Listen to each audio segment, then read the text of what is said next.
Hey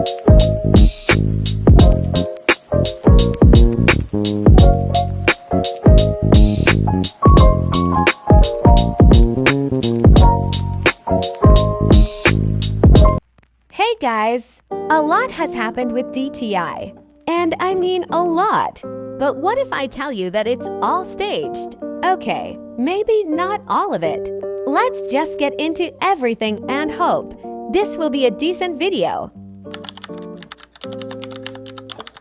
All that we know is that the summer update quite literally flopped. But we don't know why it flopped. So let's dig deep into all the drama from the summer quest. Number 1. The Baddie Pass. The Baddie Pass is a system where you can earn blue XP and use that XP to get free items. It got hate though because there were so many items to unlock with such a short time span for a person who isn't being paid to make DTI content. People were enraged but also had sympathy because this was their first try.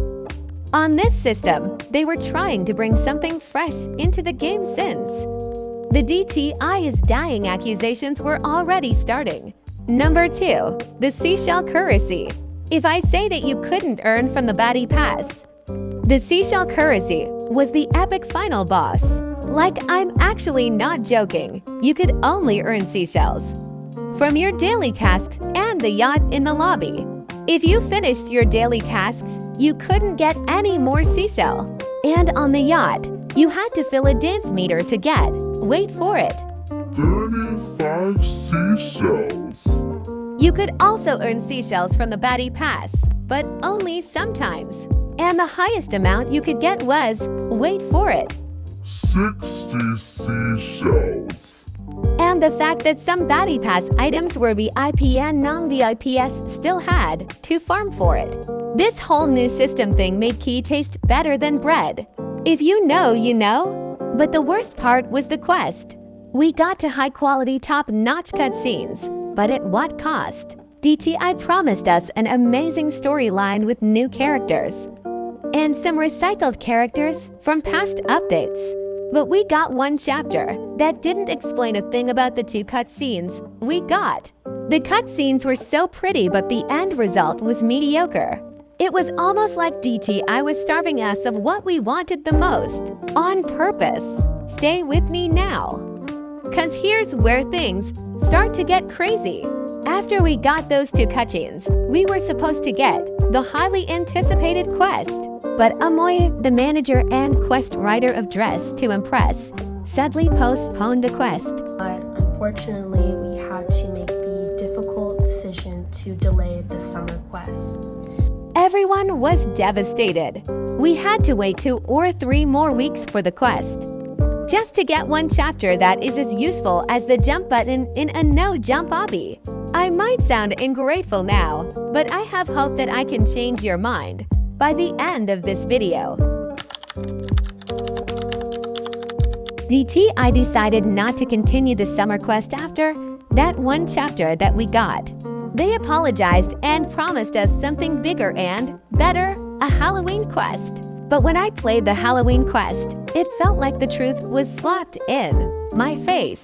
This quest made me rethink every other quest we had. How every quest disclosed just the perfect amount on Lina lore for us to build the whole story. The Halloween quest felt like the continuation of the summer quest. Like the fact that the quest got postponed was never a tragedy. Instead, it gave us the time to rethink everything. And then we got the opportunity to play the Lana quest again. Last year, it was just the beginning of the Lana lore era, but now, after all the quests we had, it's the key to everything we've been hoping for. They planned its downfall for the quest, and nitrogen monoxide one seems to notice, after yapping for 4 minutes and 30 seconds straight. Let's get into the reason I'm even making this video. In April 2020, some people noticed that the nail lady was crying and she had a diary on her desk where she would write about how she hated how she's being treated by the Dress to Impress team. And she also started creating games outside of the main Dress to Impress game. One of them was called the questionnaire game. where she would sit in a chair in the middle of the map and talk to us players. She even formed her own group against the DTI team. She called it Saudade, in which people like Michael, Sunny, Raphael, Nelly, and much more people were in.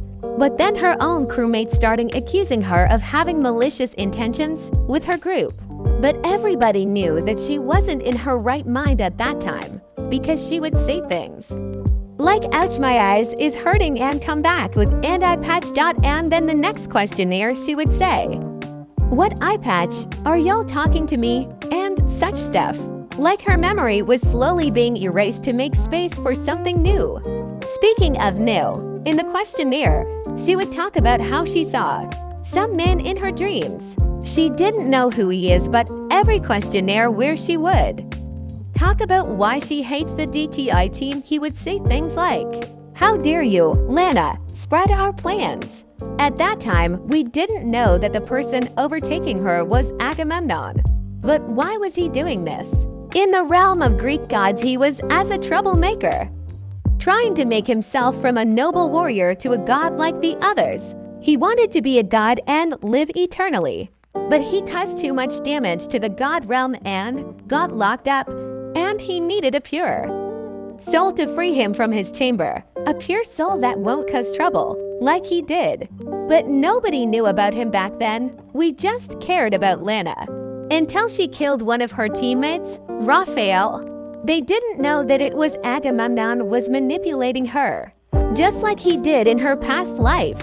In this clip, you see Artemis, a Greek goddess and one of Lana's past lives. She leaving the weird temple that she is at. Then you see Agamemnon comforting her and telling her to travel safely.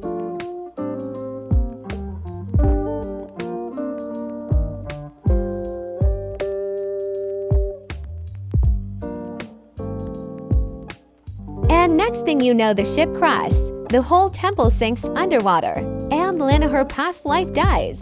And then you see Lana feeling a connection to it in her current life. And then last year's quest rewards is the outfit that Agamemnon wears and Lina's crow. Speaking of Lina, the same thing happens to Lina. Agamemnon comes to Lina in her past life. But instead of drowning her, he just binds her voice into a necklace. Lina is the black sheep of her rich family and seemed comfort in her butler that Agamemnon ended up manipulating. He was the big crow monster from 2025 Halloween quest, I think. Lana was poisoned by Agamemnon and had to go to a special hospital. Her only comforter was Nurse Julie, and we all know how that turned out. Speaking of Lana, another thing that I found interesting is that she was a slave to Agamemnon. Then we had to put the Palingenesia code in the special ice fountain. Palingenesia is the Greek word for rebirth, and she was reborn to the Lana we know now. Remember when I said the temple was completely submerged? Then you see the inside of a temple with a fountain of truth in the middle, as if the temple that Artemis died in helps Lana to defeat Agamemnon. And every time she fails, she gets reborn. Like for example, Artemis drowned in the sea. And the badge for the fountain says the saltiness of the sea. One strategy that Agamemnon had to achieve his goal was to clone Lana at least 5 times so he wouldn't have to find the other girls. You're probably asking, what other girls? In the Lina quest, first page of her book, you see 5 people standing in front of a portal, Agamemnon's portal. And under the picture is written, 5 souls forever bound the chains of destiny. And you also see Lana and Artemis. On the next page, you see 5 colors swirling into Agamemnon and 6 symbols. Here's a better view of the symbols. We can cross out the first one cause it's just the letter. It obviously means Agamemnon. The first symbol symbolizes Nurse Julie, because to get the Nurse Julie set, you had to find this symbol around the map. The second symbol symbolizes Lana. It's a dove, and the hospital she went to as a child was called the House of the Dove. The third symbol is a crow, symbolizing Lina. I don't know who this could be. Write your ideas down below. And this last one is Serena, Does that mean if these girls unite, they could defeat Agamemnon? That is the cliffhanger that DTI left for us. But just think about it. The way everything played out, it took me a month to make this video. Just because I had to gather information. And that's what makes me love DTI, the hard work. The way that made the quest match the season and the plot at the same time. On the 17th of January, we're gonna have another update. It looks like it's gonna be a quest. I haven't heard anything about, so I can't tell y'all anything yet. I feel like I was a bit rude in the beginning. I think I was mad because we didn't get a quest in spring and then we got an unfinished quest and a last-minute treasure hunt in summer.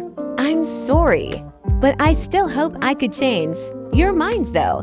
Make sure to check out my GFX shop. Link in bio. Thank you so much for watching. Buy my snowberries.